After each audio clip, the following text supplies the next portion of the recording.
Hello, Lions fans, and welcome to episode 75 of Just Lying Around, a Detroit Lions podcast presented by the World of Football. I'm your host, Kyle Sutherland, and I'm joined by my co-host and brother-in-law, Adam Snow. Adam, I see you got a new backdrop there. Looks like you did some reorganization.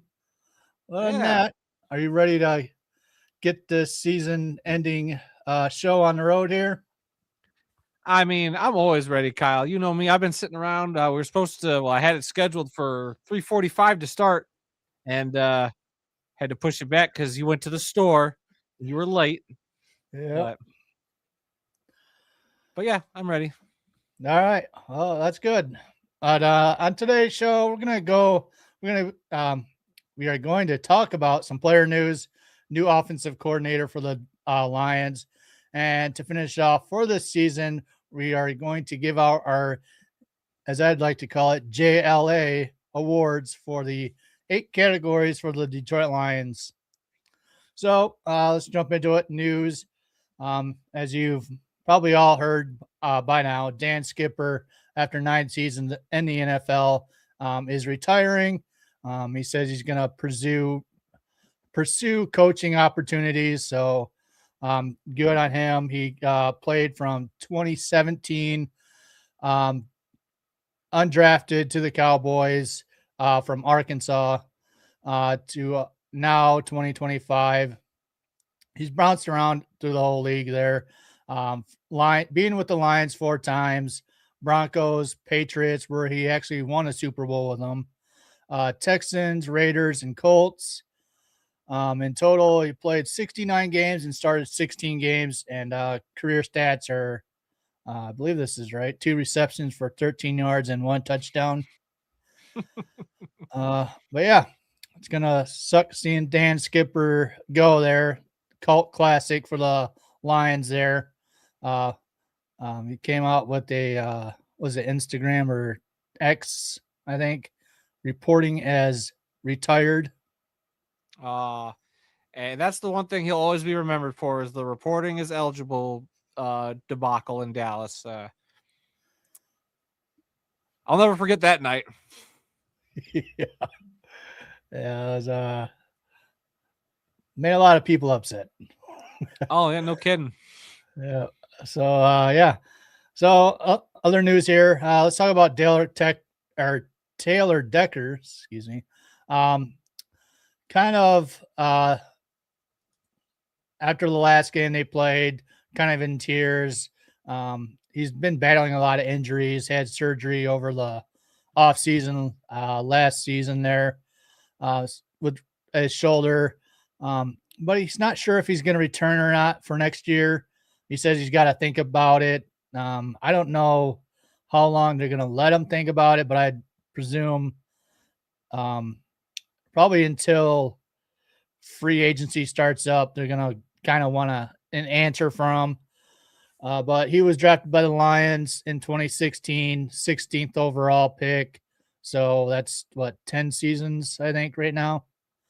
And he's been a left tackle since he started. But this season, Decker's only played 14 games, like I said, dealing with injuries all this season. If Decker were to retire or if the Lions cut him, they would probably do it post June 1st. If they do that, then the Lions would create approximately $17 to $18 million in cap salary savings. So, yeah, I would hate to see him go, but if he's not healthy or if his mind's not right, either, yeah, have him retire or, I mean, what do I want to say? I think You want him to hit the curb, Kyle. That's what you're trying to say. Yeah, I think the Lions need to get hit away the from bricks, Decker. I think they need to get away from our guys. I think they need to start moving into we need players that'll make a difference, whether it be in free agent or the draft. But yeah, I don't know. It'll be interesting what the Lions do or what Taylor Decker does with this situation here. Hey, look, I'd love for him to come back, Kyle. I really would. But Oh yeah. if he's even contemplating retirement, either you got to move on or let him, he's just got to pull the trigger and retire, help the Lions out, save a little cap space. But I don't know. We'll have to wait and see. Hopefully, he gives them enough notice, because I think we could definitely draft somebody in April, fill those shoes, or are they going to move Penei Sewell over? I think that's hopefully he gives them enough notice so they can prepare for that, and it's not as blindsiding as it was when Ragnow retired last year. Yeah, I mean, even if he does come back this upcoming season, I still first or second round pick, draft a tackle, whether it be the left side or the right side, just to cover your bases. Because even if he does play this season, I don't think he's going to be back for next season. So they need to jump on it, like you said, not be blindsided by Ragnow and be ahead of the curve this time coming around here. Yeah. So let's jump into our new offensive coordinator, Drew Petzing. Drew Petzing, you sure it's not Lex Luthor? But I heard his name and I was like, what the heck? Who is this guy? He looks like Lex Luthor. He looks like he's out to get Superman, Kyle. Well, hopefully he's got the magic in him. He can turn this offense around. But yeah, so he is a new offensive coordinator for the Lions. He came from the Arizona Cardinals and has been the offensive coordinator over there for 3 years. He started in the NFL with the Minnesota Vikings from 2014 to 2019 on their staff, being a assistant quarterbacks coach, wide receivers coach, and then he went to the Cleveland Browns from 2020 to 2022 as a tight ends coach and quarterback coach under Kevin Stefanski. So, what do I want to say? I want to say if he has an offensive lineman, the line, like 2 years ago, I think this is going to be a great hire. He likes to run a offense that is heavy run first and with heavy personnel, meaning like multiple tight ends, 12 or 13 personnel setup, whether that being 2 or 3 tight ends at a time. And off of that, he likes to do play action pass and under center formations. So you're not going to see a lot of golf in the shotgun position. So I know that's Goff's wheelhouse is play action pass. So I think he's looking forward to this. I want to say the Lions coaching staff probably asked Goff what his input was and what he thought about it. So I think Goff's pretty excited about this. Yeah. Who do you think's going to benefit the most from this? David Montgomery. Besides Jared Goff. David Montgomery will benefit the most from this. Him and Jahmyr Gibbs. He's going to be back. I believe he'll be back. I think they're going to run a lot. I think a lot of people are going to benefit from this. Sam Laporta, the other tight ends. Maybe they draft another guy. Who knows? But I don't know. I know a lot of fans like, who? Oh, the Cardinals offense sucked. Well, I don't know. I'm trying to walk that line between like believing in Brad Holmes and trusting Dan Campbell for the hire, that side of the fence. But I am a little skeptical because, like, look, you've had 2 or 3 offensive coordinator hires thus far that didn't really pan out. John Morton got the shortest leash of any coach I think Dan Campbell's had, other than who was it? The defensive backs coach a couple years ago. But Anthony Lynn. Yeah. Our first year with Dan Campbell, he didn't work out either. I think hopefully Dan's learned from those mistakes, between Morton and what Anthony Lynn did with the team, and can move on and get a little more Ben Johnson-esque. Doesn't have to go full Ben Johnson, but I think there's enough there to, make me cautiously optimistic that the Lions will be in fine hands with Petzing. And if it doesn't work out, then I think the Brain Trust is going to have a big old mark on their ledger there. I just to have 3 out of your 4 coordinators you've hired just not pan out is a disastrous look. Yeah, I think this guy's going to work out. A lot of, like you said, a lot of talk of this guy wasn't very good in Arizona, but you got to think last year with the Cardinals, he was running with the fourth or fifth string running back. Their offensive line sucked. Kyler Murray wasn't very good. They didn't have a really good wide receiver core.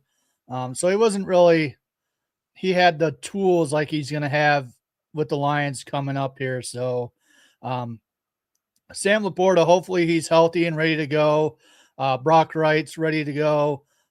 I can see Sam Laporta having a breakout Pro Bowler season coming up here. So, um, I overall I think this is a good hire. Um, hopefully during the draft or free agency, Brad Holmes gets a center or a tackle or whatever because they need to shore up that offensive line.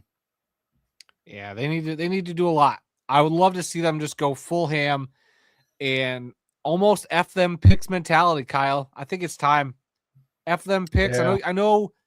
I know you don't want to completely throw them all out the window, but you might have to adopt that Rams mentality if you're trying to win a Super Bowl.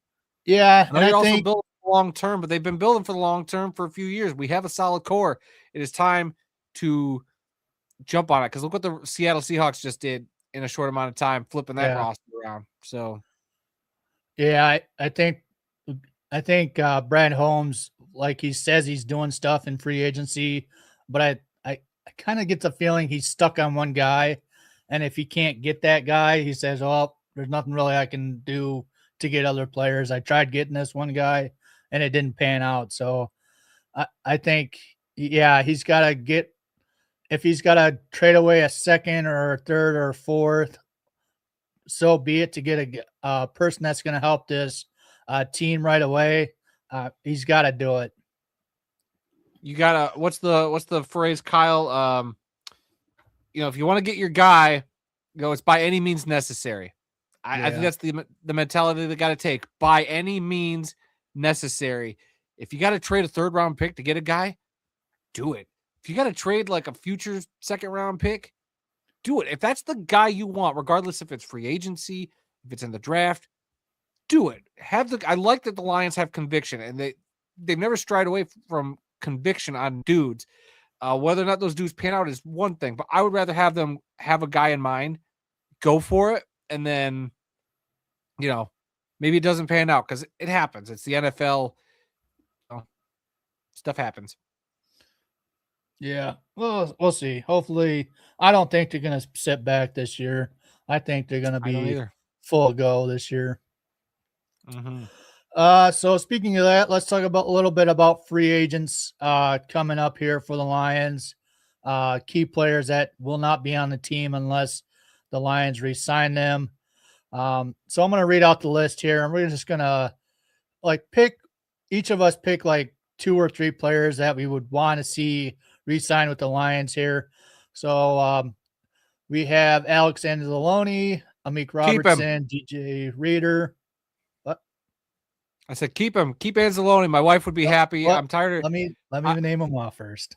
Well, you said to say who I want to keep. I want to keep Anzalone. Okay. So Khalif Raymond, Marcus Davenport. We also have Roy Lopez, Avante Maddox, Al Quadine, Muhammad, Coyote Awasika, Rocket Sin, Malcolm Rodriguez, and there's a few other names, but I don't think they're coming back regardless. But so for me, 2 people I'd like to see, or maybe 3 here. I like dogging at Alex Angelotti, but I think they need to, if he's willing to work out a deal, like a 2 or 3 year deal with the Lions, I say bring him back. Because even though Jack Campbell has taken over the Mike position, Alex Angeloni's always been out there pretty much 99% of the defensive playing. He knows what he's got to do. He's reliable, so I'd definitely bring him back. Amik Robertson, I don't think I'd bring him back. No, he's gonna ask for too much Amik, money.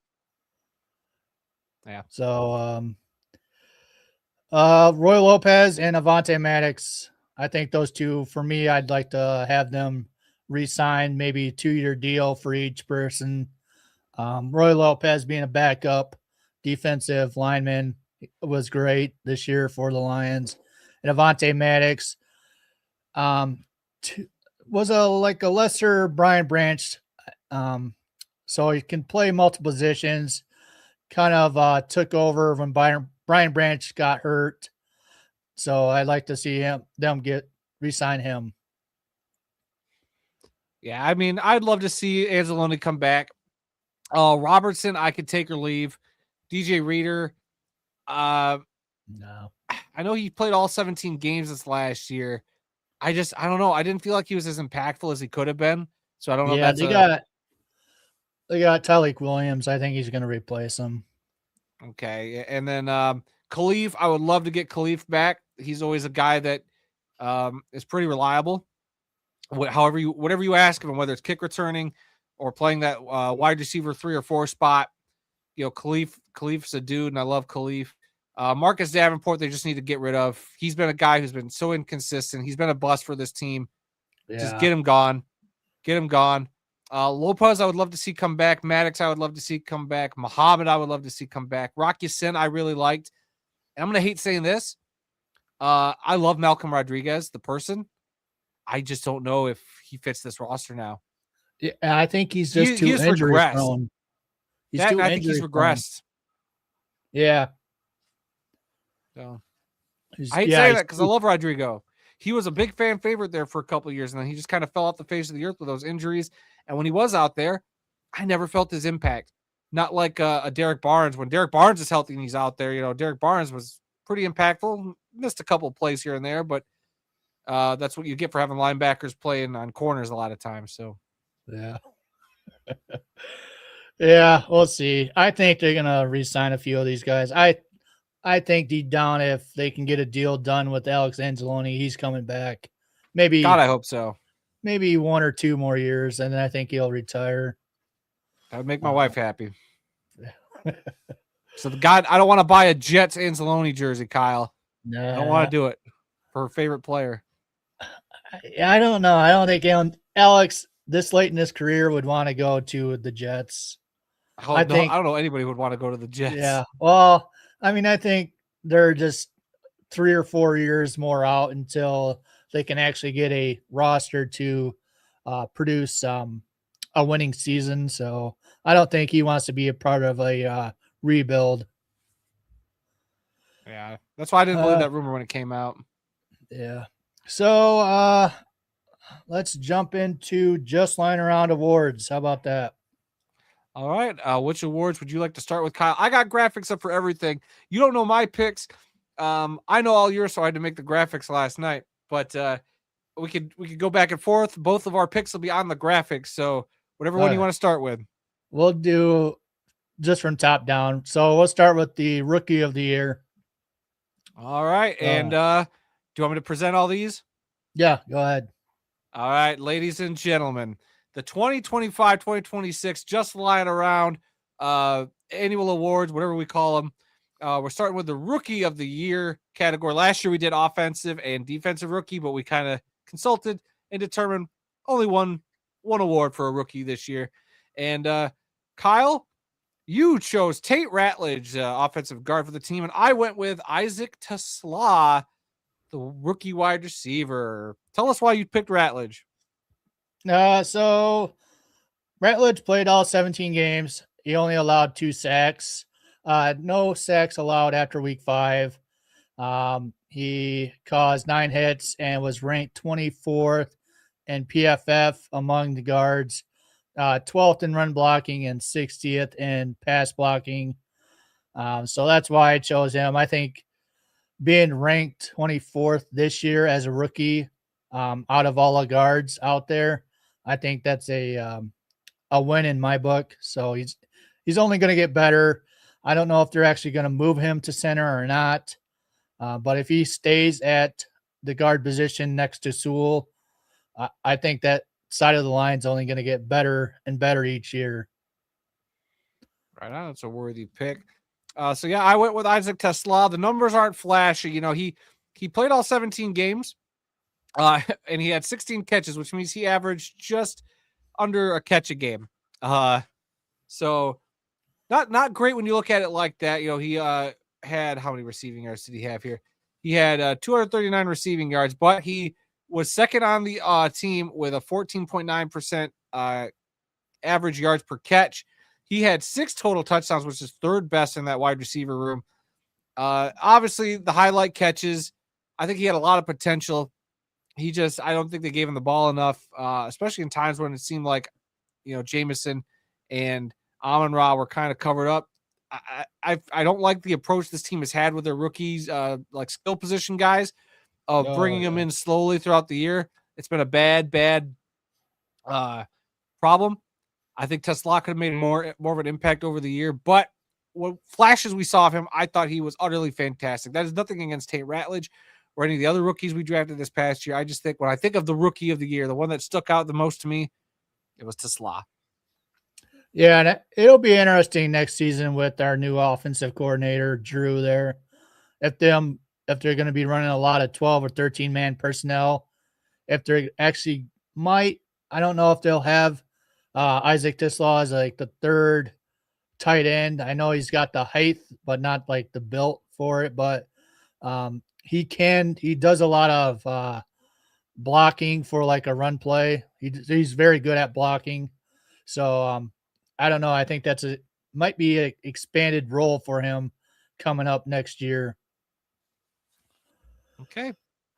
So next one, let's do defensive player of the year. All right, ladies and gentlemen, Kyle and I don't agree on much when it comes to these awards, but we did agree on our defensive player of the year, and we both went with linebacker Jack Campbell. Kyle, tell us a little bit about Jack. Okay, so Jack Campbell played all 17 games, actually 99.2% defensive snaps. So that tells you a lot about what kind of player he is there. He had 176 tackles, second in the league, 5 sacks, tied second in the league, 4 pass defended, 9 tackles for loss. He ranked first in PFF among all linebackers in the NFL, and he also won the 2025 Pro Butkus Award, first team All-Pro honors, and a Pro Bowl starter this year for the Lions. Yep, can't wait to see him out there playing flag football at the linebacker position. I think he's one of those guys that might actually accidentally tackle someone.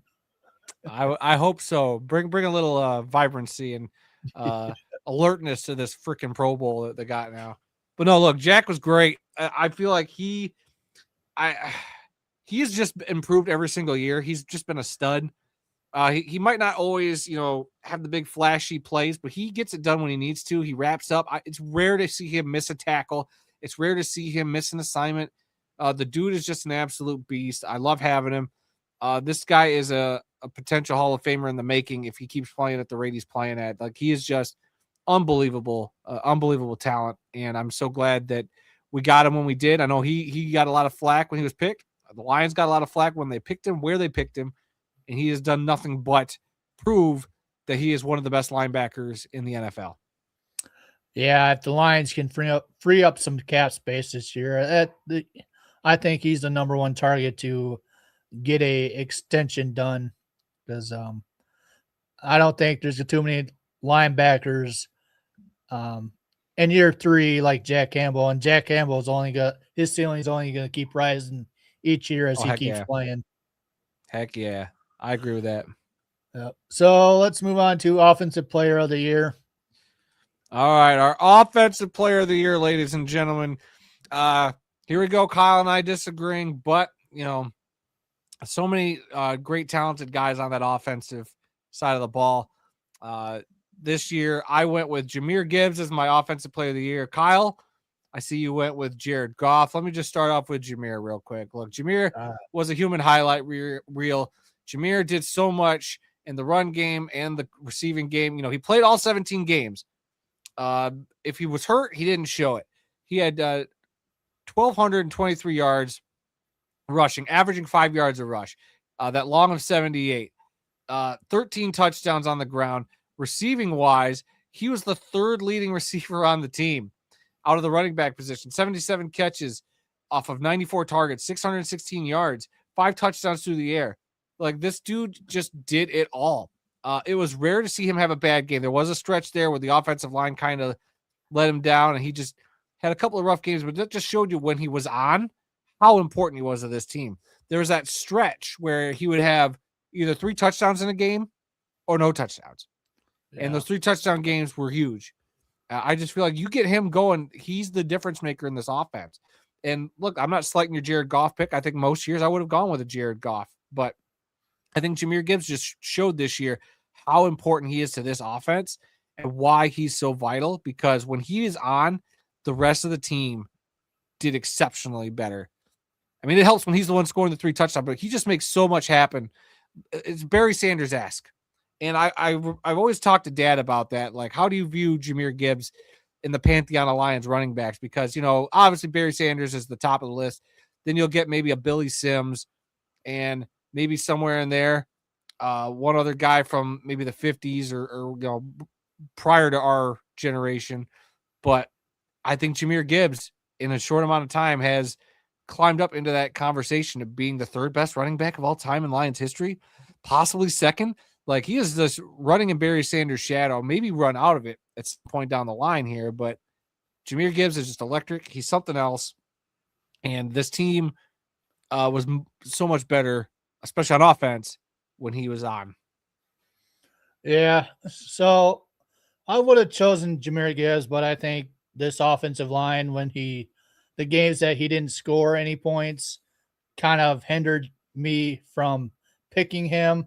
If they would have had a better offensive line and more consistent through the whole year, Jahmyr Gibbs would have been a lock for me as well. But I chose Jared Goff because I don't know what it is about the MVP voting, but I felt like they kind of snubbed Jared Goff. I know Matthew Stafford is clear in everyone's book that Matthew Stafford's probably going to win it. But I think Jared Goff should have been second versus Drake May. But I won't go that far. But so let's just run through the stats for Jared Goff. He had 4,500 passing yards, second in the league, 34 touchdowns, second in the league, 68% completion percent, 6th in the league. But you gotta some of those passes where he threw in a dirt versus throwing like an interception or wild throws kind of hampered him on the completion percentage there. He had a 105.5 passer rating, 3rd in the league, and 4th most attempts at 578. So when the games where they couldn't get the running game going, Jared Goff ended up having to throw a lot. So they kind of put the burden on Jared Goff's shoulder there. But he did make the first alternative Pro Bowler. So I don't know if he's going to make it or not now that the Rams lost. We'll have to see on that. But yeah, that's my pick. Well, I saw that he did make it because he's taking Sam Darnold's spot. So okay, so he's going to be there. So he's made the Pro Bowl or whatever bull crap. So look, I don't argue with you. He had a great season. I think everybody was dogging on him and calling him the reason why we sucked. It's all Jared Goff's fault. He caught too much of the blame. But so I don't hate him being your pick. So yeah, well, yeah. But look at this. Sam Darnold is going to the Super Bowl. So Jared Goff can take us to the Super Bowl. Okay. Yes, he can. Jared Goff's been to a Super Bowl. Unlike RG3, Robert Griffin III didn't know that when he tweeted out today that Sam Darnold made it to a Super Bowl before Jared Goff, which I feel like a lot of people rightfully point out. Sir, Jared Goff's been to a Super Bowl before. Okay. All right. So let's move on to the most improved player of the year. All right, Kyle. Our most improved player of the year couple of familiar names. One familiar name, and I'm curious to hear your explanation for your guy. So I'll let you start. You went with Aiden Hutchinson as your most improved player of the year, and I went with offensive tackle Tate Ratledge. All right. So I chose Aiden Hutchinson, coming off of last year with a season-ending injury, broke his leg in week 5. But this year he's recorded 14.5 sacks, which is 4th in the league, 1 interception, 3 pass defended, 35 quarterback hits, and 100 quarterback pressures, which is the first in the league. He is a finalist for the NFL Comeback Player of the Year award and a Pro Bowl starter. Plus, he's from Michigan, so that's why I chose Hutchinson. Oh, that's why. Look, Hutch deserves a lot. Comeback Player of the Year, yes. I hope he gets it. But to say he was improved when I was like, he left off where he was last year. I think that's improving. I think he was pretty consistent and pretty much the same player, if not maybe a little lesser to start off. But to say he's the most improved this season, I think I won't say it's a stretch, but that's why I couldn't go there. That's why I'm going with Tate Ratledge, because Tate, though, I think he started off with that game in Green Bay, offensive line struggles, and then it took him a while, and he got thrown to the fire and thrown into a few spots. I think he handled it well as the season went along, and yeah, he didn't have perfect games, but like you said, ranking 24th on PFF out of all the guards, being a rookie, is outstanding. So I think to go from that, where we weren't sure how he was going to fit in the offensive line, to becoming a potential anchor of the offensive line going forward, is massive improvement and a big win for the Lions front office for getting this guy. Yeah, and also Aiden Hutchinson had six sacks in the last 4 games of the season. So I hope Brad Holmes is listening, or listen to someone, if they can get another better improved edge piece on the other end. Like, I think that Hutchinson's going to go off next year, but we'll have to see there. We will have to see. All right, so let's do best offseason transaction. All right, the best offseason transaction. I went with the promotion of Kelvin Shepherd, and Kyle went with the signing of defensive tackle Roy Lopez from the Arizona Cardinals. Kyle, let me start. Look, Kelvin Shepherd. Look, I'm not saying his defense was the greatest defense of all time, but I love Shep. I think it was a smart hire to promote him, and I think he has done nothing but show that this defense has potential under him. Those last few games, it was not completely the defense's fault for when things fell apart.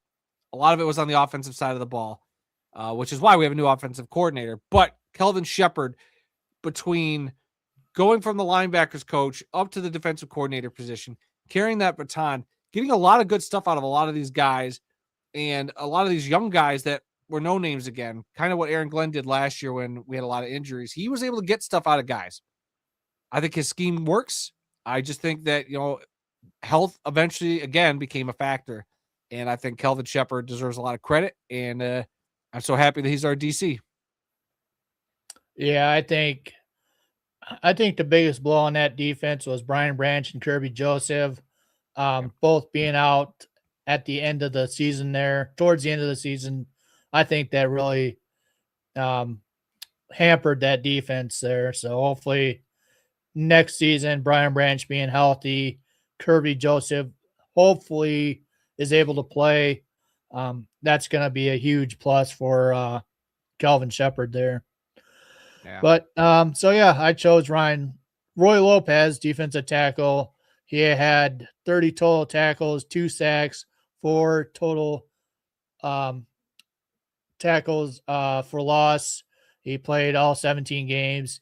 He ranked 30th of 134 defensive linemen, and was an excellent, I think, great backup piece. I felt like he could have played it. They should have put him out there a little more, but with that, you run into not seeing a lot of Tyleik Williams or DJ Reed Reader, which I don't think he really did much later in the season there, but I'd definitely like to see them re-sign him to like a 2-year deal because I think he's worth hopefully a great deal there. Yeah. All right, so let's move on to game of the year. All right. Should be no surprise. Kyle and I both agreed on this one. The game of the year, week 3, when the Lions traveled on Monday Night Football to take on the Baltimore Ravens. The Lions came out of that one with a 38-30 win. And that's when we thought this team is it. This is our year. We are back, baby. And it was a great game. It was wild. It had everything. It was a big Montgomery game. The Lions actually stopping Lamar Jackson for a change was invigorating. It was great to stay up late, watch that game, going to work the next day, waving that flag. And God, it was just, I felt like we were on top of the world at that point, Kyle. Oh, so long ago in week 3 of that young season. The potential this team had, and then just after that, but as far as a game, this game was phenomenal. Yeah. Was it 2 years ago when we played the Ravens? They kind of kicked our butts there. So it was they boat raced us. Yeah, it was definitely good to see us, even though it said 38-30. I think it was a blowout. But yeah, with David Montgomery with 151 rushing yards on 12 carries for 2 touchdowns. Yeah, this was awesome to see, and kind of sucked that the season ended like it did here, but that was a excellent game to watch there. So let's do play of the year. All right, moving on to the play of the year. I think we both agreed on this one as well, Kyle. It was the overtime 69-yard run by Jahmyr Gibbs to give the Lions that 7-point lead in overtime. Then, first play of scrimmage in overtime was electric. Shouldn't have even gotten to that point, but I think that was a heck of a play, and that really stuck out when I thought of this award. Yeah, he reach a top speed of 22.17 miles per hour. Something crazy like that. One of the fastest speeds recorded by the NFL. So yeah, he was scooting there. Yeah, especially this game. Everyone thought that the Lions were going to boat race the Giants, and the Giants coming out with who was the quarterback? Jameis Winston. Oh yeah, doing his freaking touchdown celebration.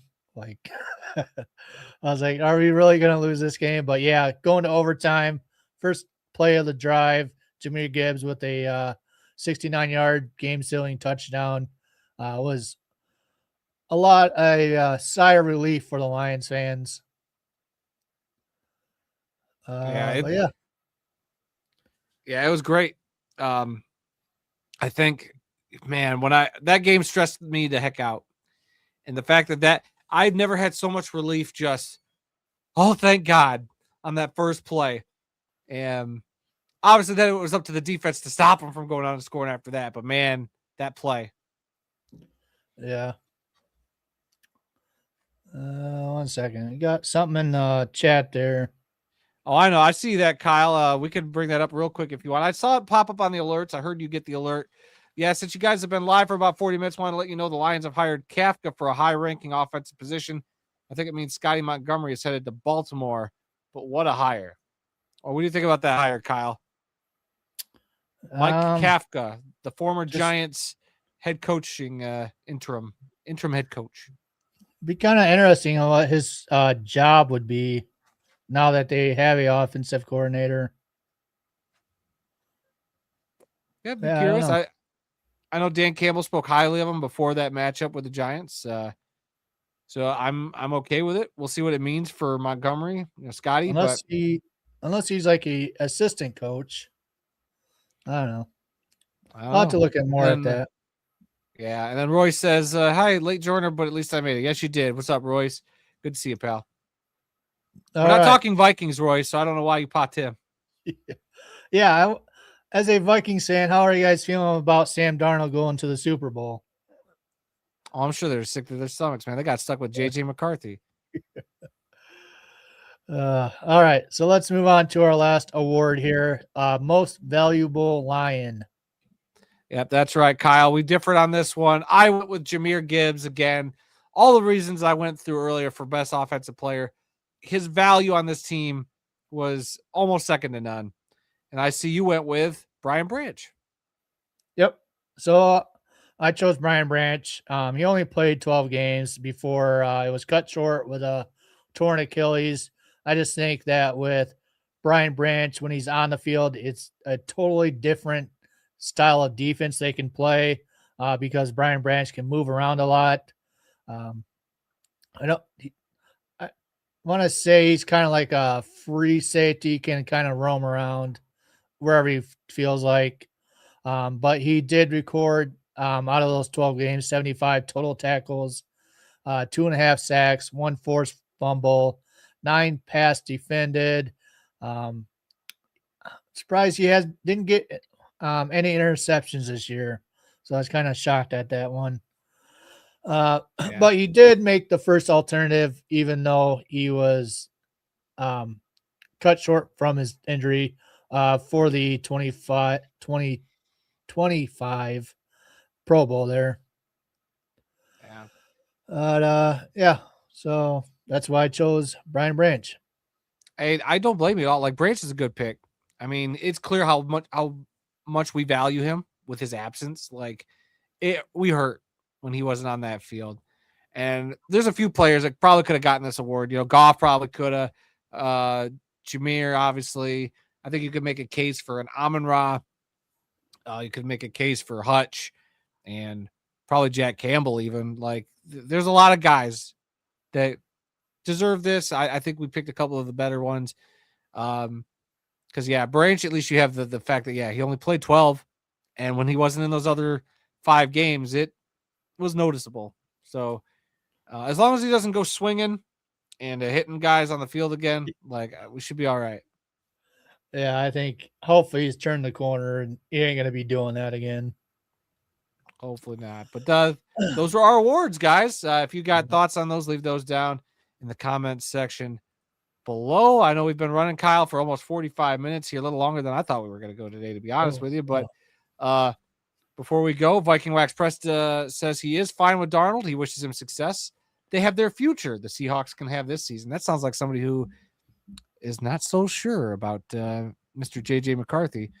He says, plus the Seahawks are my regional team, so win-win. Okay, you're regional. You only get one team, Royce. Regional team. All right, so that's it for the season. So let's go ahead and close it out, unless you want to add anything. Hey, I just want to thank everybody who stuck with us, watched our little Lions show where we get to just vent about the Lions. It's nice to have. I know you and I were talking kind of in private about, could this be our last show ever? We don't know yet. We'll see how you feel after you get to take a break after a nice long season of talking Lions, even though you missed several weeks, you bum. But look, I love talking Lions. I love being able to get on here and to do that regardless. So hopefully we'll be back for more and Kyle can be rejuvenated and bring a new flair and spark to the podcast. Otherwise, this has been fun. Yeah, we'll see about next year. Like, it all depends on how they do at free agency and the draft. If Brad Holmes is going to sit on his butt and not do anything, like, I don't know. We'll have to see. But I think he's going to go out and do the right thing this year. So I think there's a excellent chance of being back next year. Man, the fact that you would not do the show just because the Lions weren't good or didn't look like they were going to be good again. Then we get 5 weeks into the season. Like, oh, we're undefeated. Fire the show back up. We're undefeated. You got to think about this. Everyone was saying, oh, you got to go out and get a person, defensive end to help Aiden. You got to really shore up that offensive line. He didn't do that this year. Everyone was saying it, and look what happened. So, well, Brad Holmes is not the smartest man in the room. He does do his job very well, but I think he's got to take a step back and really reflect on this season and how he can make improvements for next season. Word up.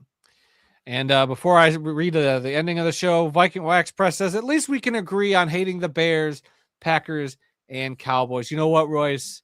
We can't agree on that. All right, guys. We hope you enjoyed this week's live show and come back for more. Be sure to visit the World of Football across social media. You know, we have the Facebook, the Instagram, the Threads, the X account, Facebook, blah, blah, blah. Go check us out. Follow us.